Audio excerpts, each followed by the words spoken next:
Hey, my name is Freddie Wong. I'm here with the Creator Academy, here to talk to you about alternate frame rates, specifically frame rates up to 60 frames a second.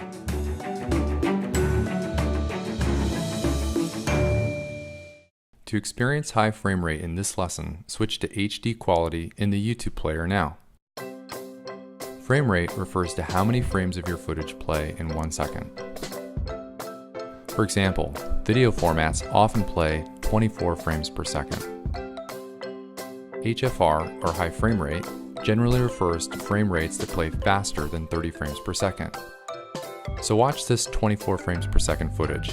As Freddie's running, you'll see his hands are moving and they're blurry at 24 frames per second. Now watch this 60 frames per second footage. The jump rope is moving and very crisp and clear at 60 frames per second. Why would you use something up to 60 frames a second? Well, the same reason why you would try using different aspect ratios or different color correction or maybe shooting it in black and white. It's all changing the form of what you're doing. And by changing the form, you're hopefully also affecting the way your content is received. 60 frames a second has a very specific look because you have, well, 60 frames a second. It's a little bit smoother. Wait, is this in 60? Is this in 60? Yeah. Because look at that. Normally, something like this and 24 frames a second would be sort of smeary, motion blurry, what have you. But here, aha, every moment, every weird hand movement I'm making right now is capturing excruciating detail. 60 frames a second is great for getting the sort of motion that you get in sort of fast scenes, fight scenes, car chases, anything that has sort of very fast motion. You probably won't notice 60 frames a second in something like, say, a big, long, steady landscape shot. But it has an effect in terms of the way motion is seen elsewhere. So Video Game High School is actually a show where we used a split frame rate, where for all the stuff happening in the real world, we shot at 24 frames a second, and everything that's happening inside the video game, we shot at 48 frames a second. So the idea was with 48, you had more of a video gamey, smooth look, and it was a really easy way to distinguish the difference between what the video game world was and the real world. Normally, people have done this with things like color correction, aspect ratio, like The Matrix, for example, right? Everything in the real world of that movie is blue, and everything inside The Matrix is green tinted. We didn't want to do something so drastic like with color correction, so we decided to evoke that difference visually by changing up the frame rate. There's like a new generation of viewers who are sort of more used to things at a higher frame rate, things like video games, which might play at 60 frames a second. And you get a lot of benefits. Like take, for example, the sort of shot of a car wheel spinning. At 24 frames a second in a lot of movies, the car wheel starts to spin, but then it looks like it's starting to spin backwards. It's kind of got a weird effect.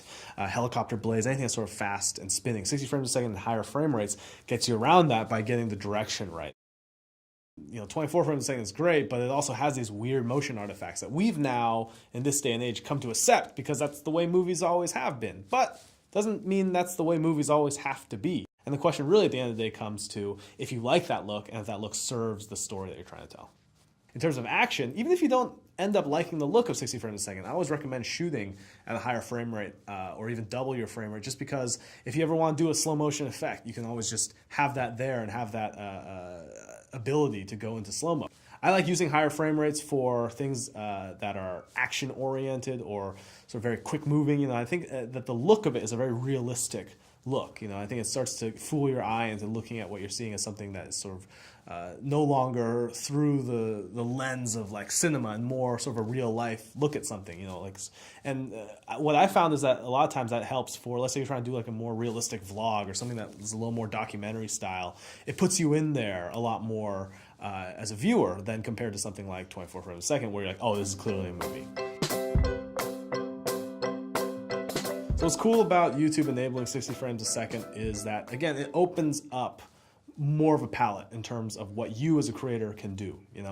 If you're capturing game footage, if you're doing game commentary or any sort of video game stuff, it allows you to capture things in a very smooth frame rate and really play back at exactly what you're seeing. If you're doing live action stuff, you're working with cameras, you're working with shooting things, then it allows you to have another option in your big palette of tools in terms of how you want to express your story, your image, and what you want to get across in your videos. This has been Freddie Wong. If you're interested in YouTube videos, videos, you should check out my YouTube channel. It's youtube.com/rocketjump. If you're interested in more tutorials and how-tos and little explanations of film stuff, check out the Creator Academy. Oh, the link's right here.